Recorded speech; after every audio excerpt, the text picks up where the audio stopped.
My name is Ryan Kaplan, and I am with Tracy Dzindolet, and we are with the Risk Management Subcommittee, and we're here today to dispel commonly heard myths specific to buyer agency. Hi, Tracy. Hi, how are you? Fantastic. So, is it true that if you're a buyer and you're attending an open house that you have to have a buyer agreement or be escorted with an agent to see a property? Fantastic question. So, I think it really goes down to what is your goal as the listing agent?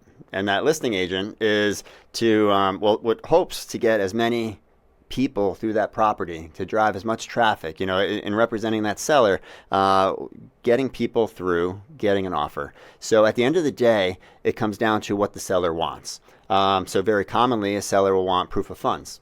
And sometimes they say proof of funds are required before a showing can be scheduled.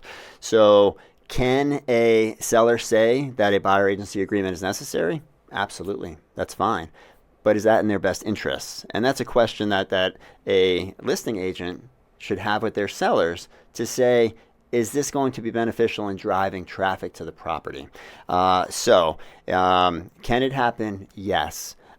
Should it happen? That's a question for, does your seller feel that that's in their best interests? And that conversation is where the rubber really meets the road. But the answer is really a buyer doesn't have to have an agreement to tour an open house. If they want to see a listing privately and tour a listing, they have to have a buyer agreement with their agent. Yes. So specific to buyer representation, if a buyer is going to be represented in that house that they're touring, they need to have a buyer agency agreement.